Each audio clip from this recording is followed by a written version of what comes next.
Aquí y Ahora es un podcast auspiciado por PAG Law, expertos en Venture Capital en las Américas, que reúne a inversionistas y empresarios especializados en avances tecnológicos en el hemisferio para conversar con Juan Pablo Capello, anfitrión de este programa y fundador de PAG Law. Y esta edición de Aquí y Ahora reúne a Juan Pablo con Esteban Velasco, cofundador y CEO de Sempli, la plataforma líder de préstamos en línea para pequeñas empresas en Colombia. Esteban, antes de crear Sempli, cofundó Velum Ventures, un gestor de capital de riesgo inicial y el primer fondo de inversión digital dirigido a nuevas empresas en Colombia. Esteban es un contribuyente activo al desarrollo del emprendimiento en Colombia, siendo un mentor de Endeavor. Esteban Velasco posee un MBA del International School of Management en Francia, también con oficinas en Nueva York, y participó del programa de emprendimiento en MIT. Con ustedes, para esta edición de Aquí y Ahora, Juan Pablo Capello y Esteban Velasco. Esteban, muchas gracias por acompañarnos.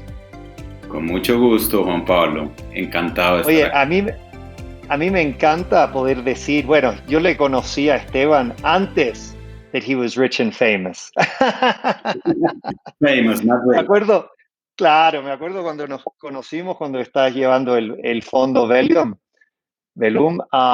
y que yo había participado como un asesor, mentor, apoyándoles hace, 6, 7 años atrás con el arranque de ese proyecto. Y ahora con el éxito que has tenido con tu compañía de FinTech. O sea, cuéntanos un poco cómo has ido cambiando de camiseta y foco entre ser inversionista y mentor y ahora empezar a aprender a full en un proyecto de tan alto perfil como el proyecto actual.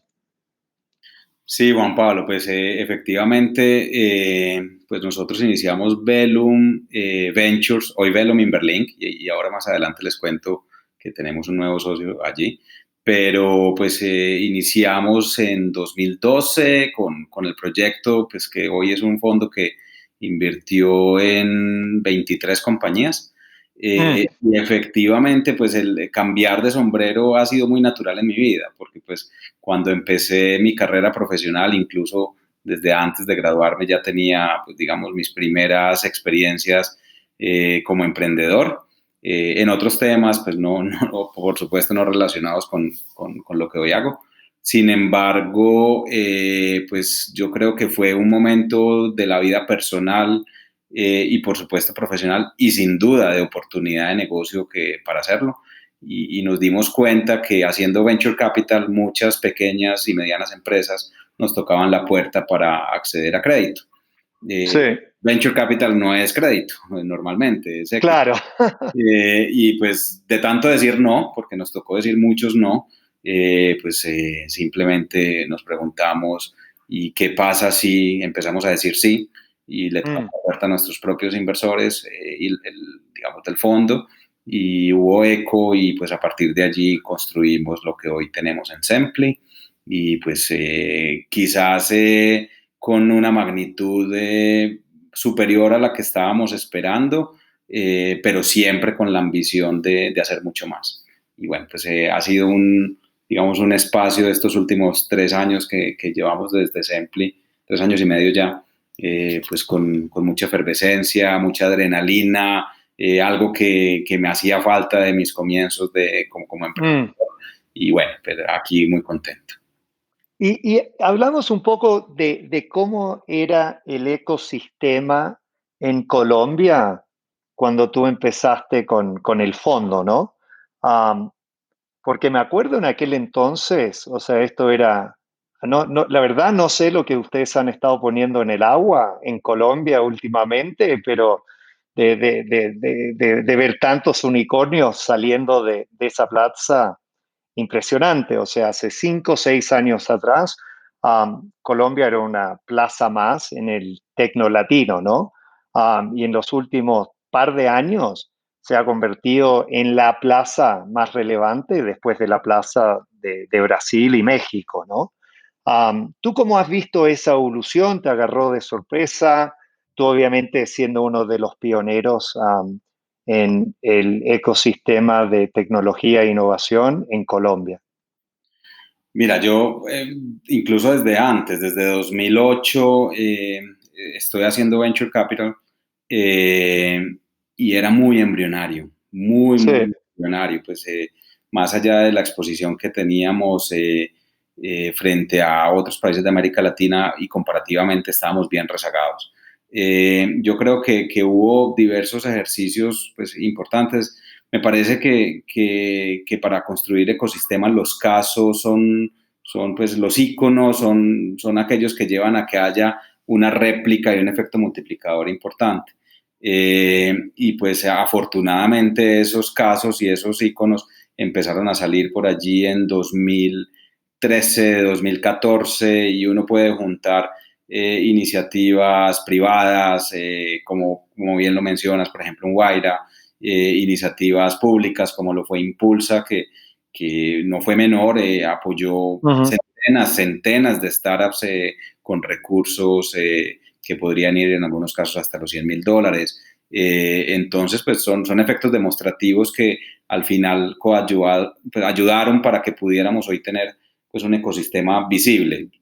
No me lo sí, pero es esperaba. que Sí. me parece, o sea, pero es interesante porque, por ejemplo, en Chile hemos tenido Startup Chile desde el 2007, me parece, muchísimo apoyo del gobierno y me parece que en Chile en los últimos 15 años ha salido como un unicornio.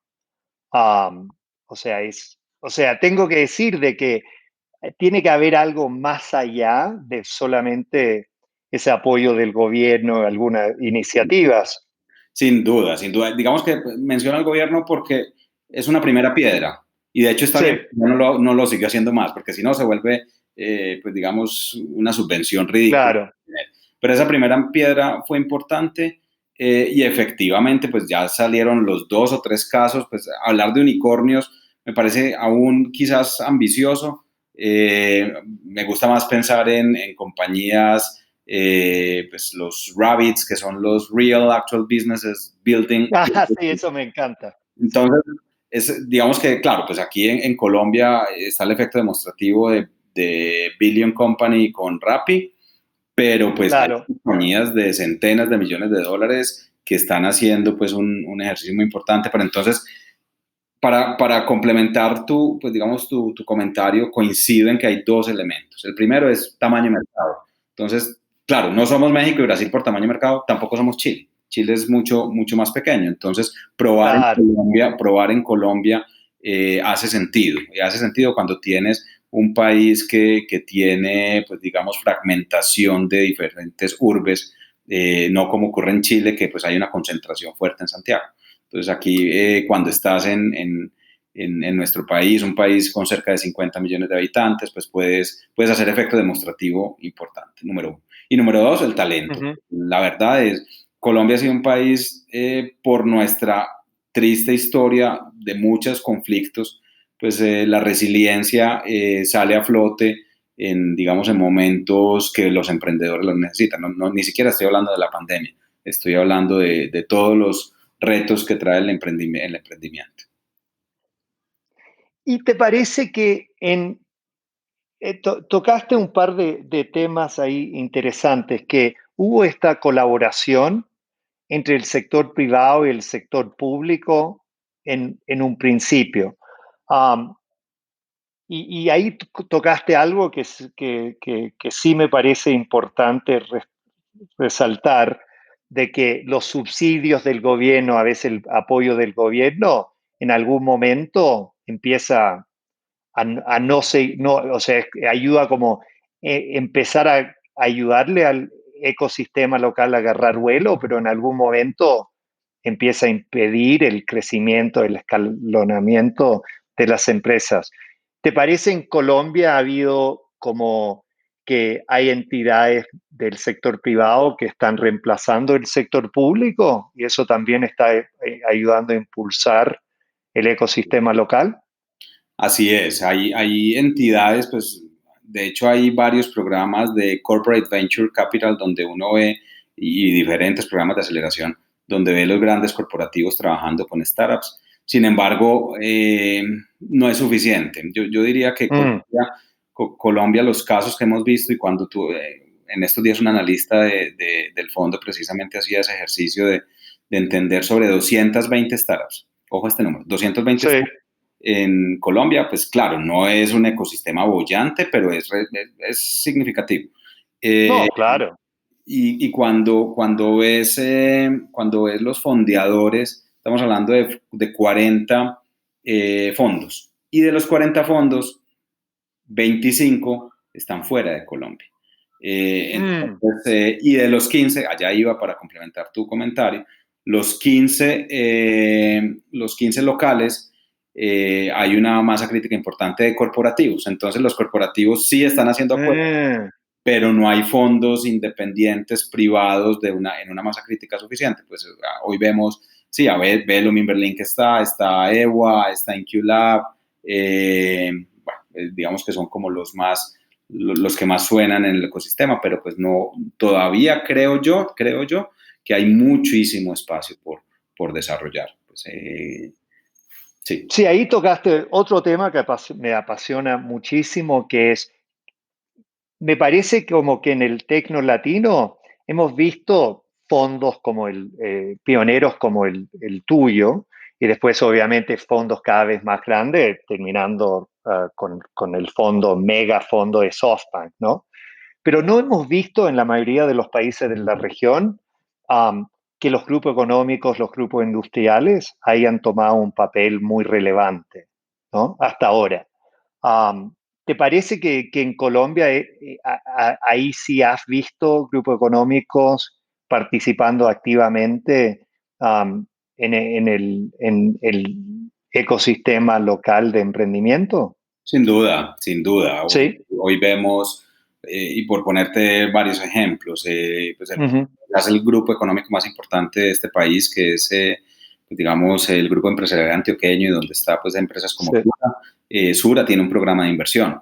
Y pues está el Grupo Argos, está el Grupo Nutresa, a través de un gestor que es Veronorte. El Grupo Bolívar, que es otro conglomerado económico pues muy importante, también está habilitando su plataforma de inversión en Venture Capital. Pues digamos que hay ejercicios y Santo Domingo con InQLab. No, claro. Entonces sí, yo no descartaría, por supuesto, eso. Ahora, digamos que tendríamos que entrar a analizar, pero es otra conversación, de la pertinencia o no para cada empresa de recibir un corporativo. Pues porque finalmente los corporativos tienen una vocación muy específica y muchas empresas por lo menos en el mundo de Venture Capital, para tener un éxito.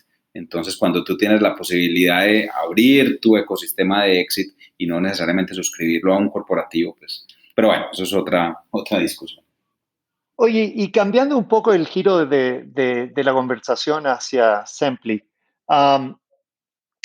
cuéntanos un poco, tú que estabas, como bien dijiste, que este proyecto un poco salió de los pedidos de compañías con quienes ustedes están trabajando, que están buscando oportunidades o fuentes de, me imagino, una especie de venture debt, ¿no? Algo de deuda, pero que se le ofrece a compañías que no serían aptas para recibir deuda de bancos. O sea, este cambio, y la razón que hago la pregunta es, yo como emprendedor, es interesante de dónde salen las ideas, ¿no? Porque yo estoy como inversionista y, no sé, cada año por medio ayudo a co-crear una empresa. Pero ahí lo que normalmente yo hago todo un análisis medio como alemán, con un embudo, donde voy como analizando 100 oportunidades de donde me parece hay oportunidades donde crear una compañía, y voy según métricas del mercado, porte del mercado, etcétera. Empiezo a hacer todo un análisis bastante riguroso para acabar en 2 o 3 ideas y me enfoco en ellas. Cuéntanos un poco cómo fue ese trabajo que hiciste para decidir de que sí, voy a lanzar una empresa en este espacio. Mira, nosotros en el fondo, en Velum, nos definimos 7 verticales. Sí, A nivel de perspectiva, queríamos invertir, no sé, en hard discount, terminamos invirtiendo, pues todo basado en Internet, ¿no? Terminamos sí, invirtiendo en mercadeo, nos imaginamos booking para servicios de limpieza, invertimos en hogar, bueno, y así muchos temas. Y nos definimos un tema que era FinTech Lending. Y en ese momento, pues, no recibimos ninguna opción para invertir en una startup en lending. Entonces se juntaron los dos, se juntaron el mundo que comentaba al principio de la oferta, de la demanda, donde nos llegaban centenas de pymes que necesitaban dinero, préstamo, y pues nosotros, sí. en perspectiva, nos habíamos planteado digamos, esa opción. Pues hicimos un ejercicio, pues uno de los, digamos, de los socios de Velum, que es Felipe Llano, en ese momento Sí. le dijimos, Felipe, te vas a ir 6 meses a estudiar esta oportunidad. Y pues, sin ser McKinsey, pero haciendo un ejercicio. Pero un poco. Conversamos hicimos mucho investigación de campo, conversamos con muchas empresas. Yo creo que fue muy importante eso, muy importante eso, porque ninguno de nosotros tenía experiencia haciendo crédito, sí haciendo inversión, pero no haciendo crédito. Sí teníamos experiencia acompañando compañías digitales. Entonces, pues la historia termina en que mientras hacíamos el ejercicio de estudiar a las empresas y por supuesto empezar a hacer con nuestro bolsillo, porque así lo hicimos Felipe y yo. Con el bolsillo empezar a hacer préstamos para micro compañías, pues al final le tocamos la puerta a nuestros inversores y pues fuimos creciendo pues muy rápidamente. Hoy hemos colocado un poco más de $35 millones, hemos levantado cerca de $30 millones, que son 13 en equity y 17 en deuda. Una compañía como pues somos un balance sheet lender, quiere decir que tomamos posición sobre los créditos que hacemos, entonces también nos apalancamos y tomamos deuda. Y pues hemos logrado, pues obviamente, convertirnos en esa primera opción de préstamo para lo que tú mencionabas, para aquellos que no están atendidos por la banca.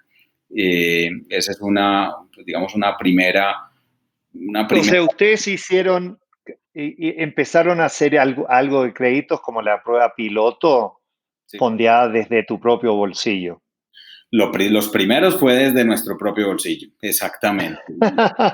y lo más chistoso de todos es que el primer crédito que hicimos entró en cartera vencida. El primero. Y nosotros, uy, ¿a qué mundo nos hemos metido? Claro. Y nosotros mismos haciendo la cobranza, y bueno, pero estuvo chévere el ejercicio, pues ya hoy es un cliente nuestro muy importante, pues, y parte de los aprendizajes también. Las compañías en algunos casos tienen dificultades, se demoran en pagarte y ya está. Pues, pero esa fue la génesis nuestra, pues fue muy natural desde entender la óptica, primero prospectiva y segundo de escuchar. Escuchamos mucho al cliente, eso al mercado. Eso fue muy importante. Y ahí tocaste otro tema que me parece re interesante, ¿no? Que a veces, tú sabes, hay como este concepto en los Estados Unidos que si uno va a fracasar, hay que fracasar rápido, ¿no? No dedicarle muchísimo, que estar continuamente afinando el modelo de negocio, pero si el modelo no da, bueno, no hay que tampoco ponerse demasiado triste, pero hay que, tú sabes, ir y buscar otra cosa que hacer. Pero obviamente acá es interesante que el primer crédito, o sea, aquí estás, o sea, no vienes de la industria de préstamos, o sea, vienes de la industria de invertir, no de prestar. Pruebas de tu propio bolsillo, sacas plata, se lo prestas a una compañía y ahí tienes, o sea, no tienes la experiencia más grata y ese crédito termina siendo un crédito vencido, que me imagino tuviste que reestructurar, etcétera. En aquel entonces, ¿cómo hiciste para no perder la fe o cómo estás seguro de que sí, esto sí era nicho de mercado que podía ser interesante y donde uno podía montar un negocio escalable, eh, a pesar de esa primera experiencia no tan buena. Mira, pues al final tenía que ver mucho con pues, entender que pues, en el negocio en el que estamos hay que diversificar Sí, y se gana y se pierde. Eh, ya, entonces, pues no podíamos tirar la toalla al primer fracaso. Lo que pasa es que ya, fue el primer caso, pero pues muy rápidamente. claro, Cuento, pues todo esto pues fue en cuestión de días, porque a la semana ya estábamos haciendo un segundo, al mes ya estábamos haciendo 10 y así sucesivamente mientras hacíamos la prueba piloto. Y paralelamente, pues obviamente un negocio de estos necesita, pues hay una barrera de entrada muy importante y es que necesita capital, necesita dinero. claro. Pues nosotros no somos pues digamos, personas que podían contar con la capacidad de hacer un fondeo propio. Y pues el tocar las puertas de los inversionistas fue importante para poder hacer esas primeras, ya semilla, pues la primera experiencia fue presemilla con nuestro bolsillo. Y eso tenía un monto, no sé, de $100,000. Nuestros créditos son créditos que van de $5,000 a $100,000. Claro, los primeros que hicimos fueron de $5,000. Claro. Y no podíamos poner más dinero. Ya después, en la medida que fuimos evolucionando y consiguiendo más recursos, pues podríamos ampliar esto. Pero yo te diría, es tirar la toalla en la primera es, nada, hay que perseverar y por lo menos tener un efecto demostrativo, que en nuestro caso era no tener unidades, sino quizás centenas de clientes para poder visualizar eso. Sí, me parece muy acertado ese punto, porque te confieso, una de las razones que yo vengo actuando como inversionista ángel cada vez menos, es que he empezado en los últimos años, empecé a ver una actitud con los emprendedores a veces que sentía que ellos tiraban la toalla demasiado temprano. O sea, cuando veían de repente a los 3 o 6 meses o menos de un año de que la empresa no se está como, no era una cometa, o como, no sé, una especie de TikTok o de Snapchat, o, ¿me entiendes? Donde casi querían que se les cayera los servidores de tanto tráfico que nada, los emprendedores a los cuales yo había apostado, decía, bueno, ¿sabe qué? Voy a dedicarme a hacer otra cosa. Yo decía, no, pero, o sea, acá de tomar, da igual, 15, 20, 50, $100,000 de plata mía, cientos de miles de dólares de plata de otros inversionistas. Pucha, o sea, o sea, entiendo que si después de 5 años, después de 4 años de haberle dado un intento, el negocio no está prosperando, ok, lo entiendo, pero no a los 3, 6 meses, un año. ¿Tú has visto o sea, esa perseverancia, tú lo has visto como un tema que te ha afectado a ti como inversionista? Pues como inversionista vi mucho lo que tú comentas, vi mucho Mm. emprendedor digamos, mucha ambición, Sí, exacto. mucha Yo ambición. decía, perdona, yo decía que yo veía, o sea, me di cuenta que cada vez había más wantrepreneurs. En vez de entrepreneurs, wantrepreneurs, que posteaban más en Instagram lo que era ser un emprendedor que viviéndolo en carne propia, sufriéndolo en las trincheras, empujando su negocio para adelante. Exacto. Y fueron, yo no sé si en el caso colombiano, como no había muchos instrumentos de financiación o de inversión mejor, Sí. pues no hubo muchos emprendedores que lo lograran, ¿cierto? Mm. Lograran montarse en esos buques, les llamo yo, pues en esos buques de, de crecer sin ver el unit economics. Yo soy una persona absolutamente orientada a unit economics. Como inversionista, Sí. quizás cuando veía ese personaje que instagramero, como, pues salíamos corriendo. La verdad salíamos corriendo porque pues hay que demostrar unos fundamentales de negocio. Y quizás, claro, y yo entiendo que haya apuestas y fondos más tipo de spray and pray, pero el caso colombiano no nos daba para eso, no nos daba para eso. Y esa es un poco mi escuela, pues, incluso desde la familia, pues, con negocios que fueron creciendo lentamente, que se quebraron, que crecimos, pero no multiplicándonos por 60 año tras año. Y pues, la escuela pues, está un poco impregnada filosóficamente en las inversiones y hoy en Sempli. Sempli pues, es una compañía que, claro, pues sí crece, claro que crece y mucho, pero por lo menos con unos fundamentales económicos de rentabilidad, que es importante.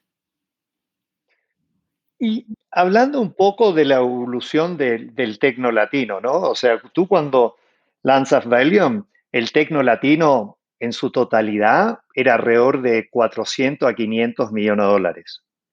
El año pasado, gracias a SoftBank y algunas inversiones que se hizo en Colombia, el tecno latino en montos de plata invertido era más que 10 veces eso. O sea, es impresionante cuando te pone a pensar de que en 6, 7 años fuimos de 400 millones de dólares invertidos a ver rondas de más de 400 millones de dólares en una sola empresa y viendo 4.2 mil millones de dólares invertidos. Eso, o sea, tú como emprendedor y también como inversionista, ¿te parece eso al fin y al cabo ha sido bueno para el tecno latino? Ver tanta plata entrando de una manera bastante acelerada. En una balanza, es bueno como efecto demostrativo. Como efecto demostrativo sí. Es bueno y genera confianza para muchos que están empezando. Ahora, para, digamos, y esto está por verse aún, esto está por verse. Claro. A los retornos históricos que vayamos a ver de esas apuestas, pues seguramente puede que haya alguna inflación y toda inflación es mala. Toda inflación es mala.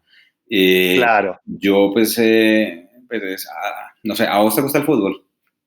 Claro. Listo. Entonces, James Rodríguez, que es el gran icono hoy colombiano. Entonces, bueno, aunque recientemente no tanto, pero ¿tú qué preferirías como inversionista?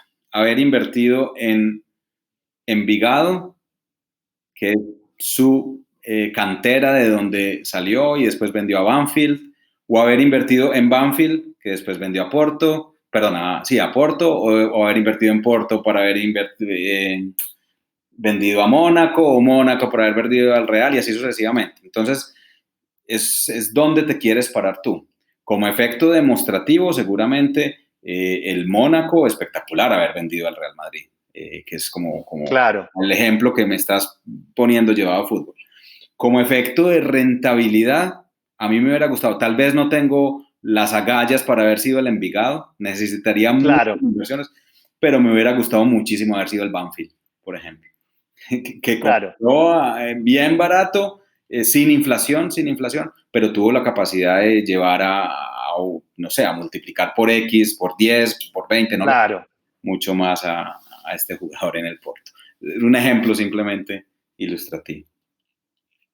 Y tú como emprendedor, en los últimos años, desde que has levantado la compañía o has creado la compañía, en términos de levantar capital, ¿lo ves que hay más posibilidad de levantar más plata, una valorización buena, tú como emprendedor? ¿O sientes? Porque una cosa que sí he escuchado de algunos emprendedores dicen, sí, hay muchísima más plata disponible, pero es casi winner take all, que son pocas las compañías que están llevando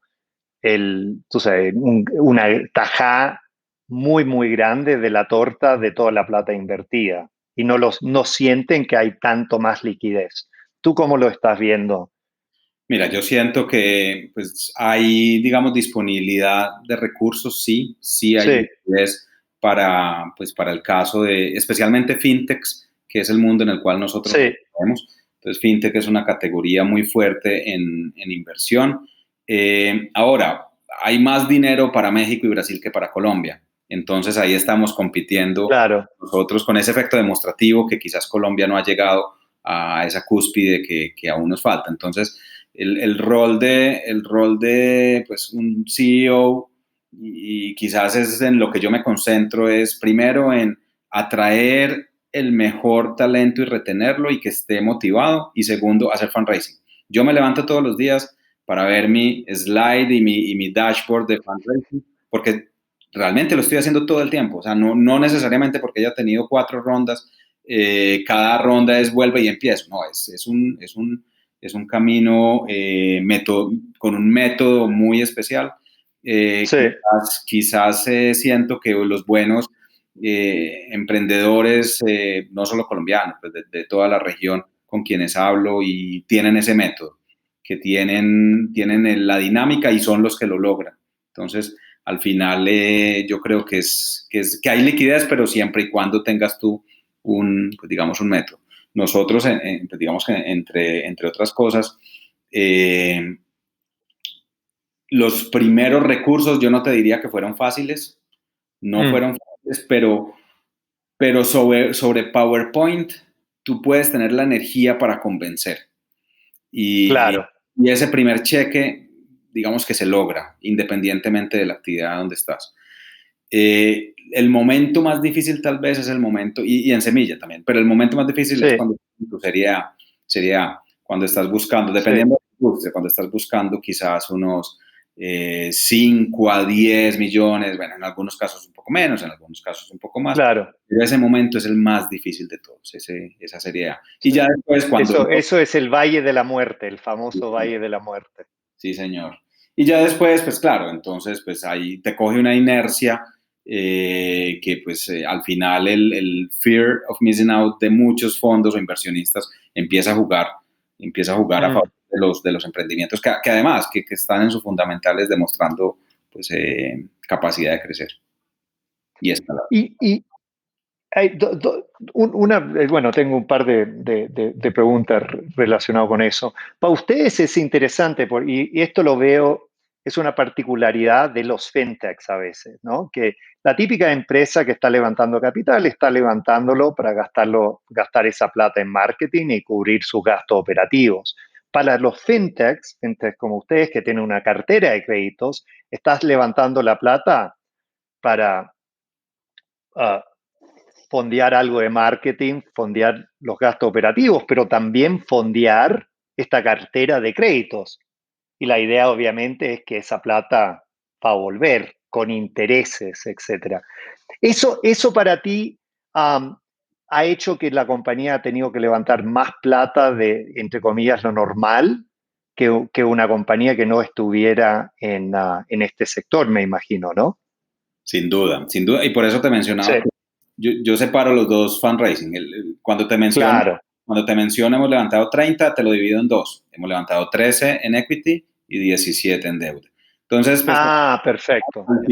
Al final, pues yo miro a estas compañías, por ejemplo, el caso nuestro, pues, y conozco, digamos, jugadores referentes, los líderes de cada uno de los países, de Brasil, de México, bueno, y el caso nuestro, digamos, la proporción es más o menos un 10 a 15% en construir capacidad y adquisición de clientes. Y un 90-85% es ponlo en tu patrimonio para apalancar, para prestar, pero para poder apalancar, es decir, tomar nueva deuda. Si yo hoy le toco la puerta a un fondeador de deuda, yo le digo, dame $100 de deuda, él me va a decir, ok, ¿y cuánto estás poniendo tú en capital? Y pues lo primero que te van a decir es, y el inversionista de fintech, de balance sheet lender, lo primero que te dice es cuál es tu indicador de solvencia. Entonces, ahí nos vamos más al mundo fin, no necesariamente tech. Y en el mundo fin, de financiero, pues ahí nos toca tener unos patrimonios muy robustos, muy, muy robustos. Para digamos, la magnitud que queremos de crecimiento.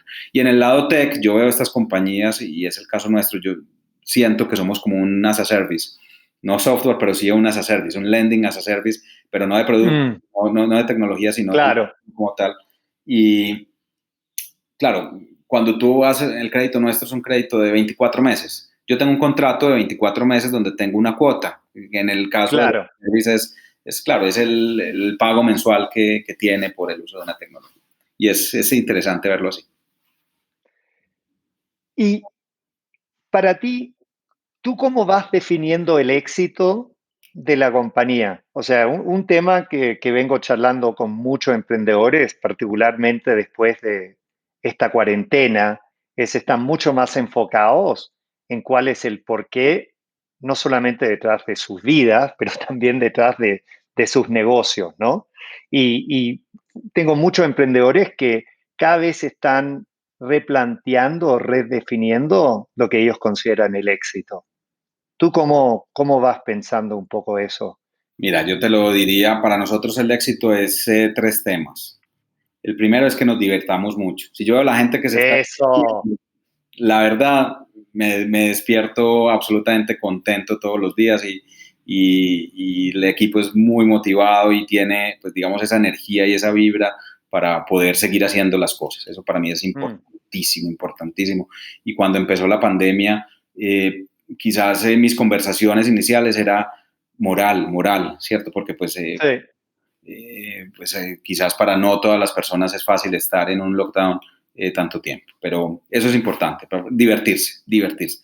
El segundo elemento es tener un propósito y que ese propósito esté alineado con, pues digamos, las métricas que nosotros vamos teniendo, ¿no? Pues digamos que lo que pensamos, sentimos, decimos, realmente es lo que hacemos. Y pues, nuestro propósito es un propósito muy genuino y es el de ser ese, digamos, ese primer fondeador para los innovadores en Colombia. qué lindo. Y pues todo lo que hacemos a nivel digamos, de producto, especialmente de Sí, producto, tiene ese propósito. Y pues recientemente hemos lanzado dos productos espectaculares. Pues, hace 2 semanas lanzamos un tema de seguros para pequeñas empresas. Y hoy realmente, cuando salga esta emisión, seguramente ya estará vigente. Pues hoy estamos lanzando nuestra tarjeta de crédito empresarial. bien. Entonces, el tema de producto tiene que tener siempre ese propósito. Como yo, si yo soy una fintech y soy innovadora y estoy atendiendo a los innovadores, tengo que ser absolutamente disruptivo en mi propuesta de valor. Y lo tercero, pues es, y lo he venido repitiendo, estamos aquí para hacer negocio, ¿cierto? Claro.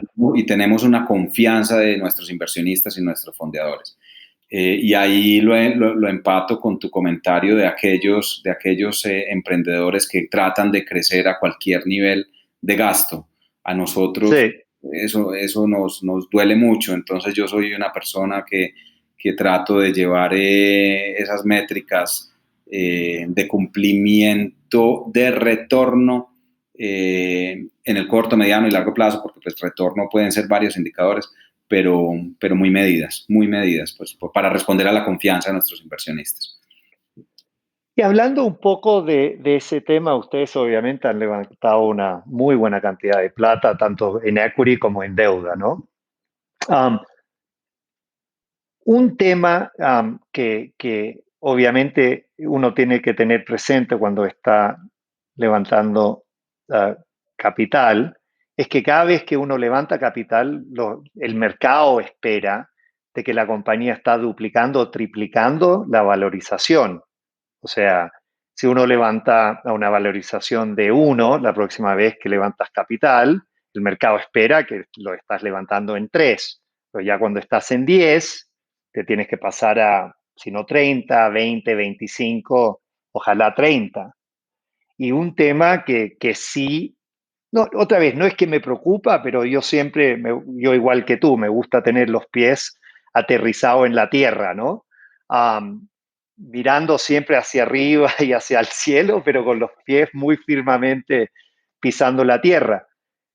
A ti, cuando tú estás levantando plata, pero como capital, tú tienes en consideración el tema de la valorización y pensando un poco, oye, porque tengo esto está pasando, que algunas compañías que están favorecidas por el tema de la cuarentena están con la posibilidad de levantar a valorizaciones altísimas. Y yo siempre le digo, es como el consejo de la abuelita, ¿no? Diciendo, oye, no, en la vida no es solamente pensar en lo que uno puede hacer, pero lo que uno debería hacer.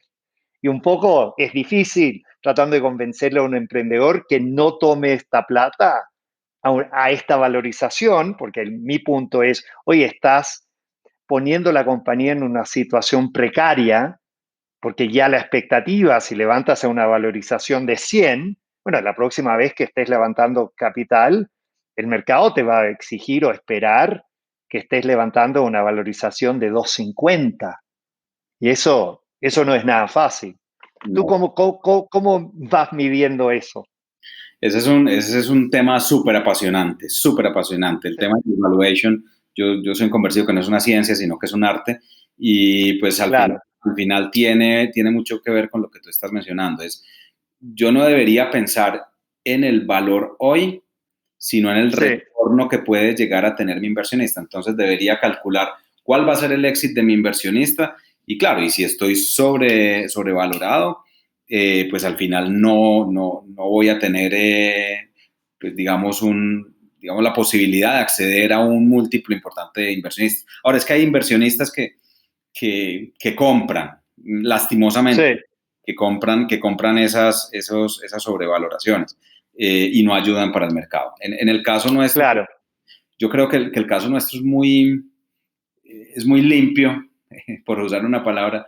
Se utiliza mucho en el mundo de fintech, de balance sheet lenders, el price to book value. ¿Cuánto vale tu patrimonio al valor de mercado? Y pues al final responde precisamente a esas rondas que vas teniendo.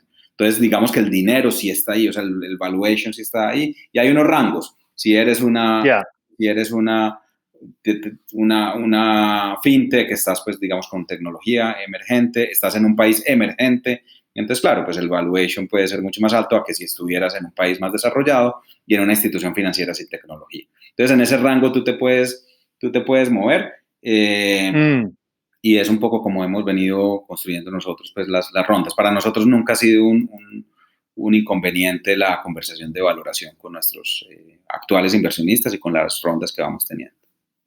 No, es interesante. No tenía presente de que en tu industria hay de alguna manera unas métricas que se puedan ocupar para fijar o por lo menos tener parámetros en términos de la valorización. Es interesante.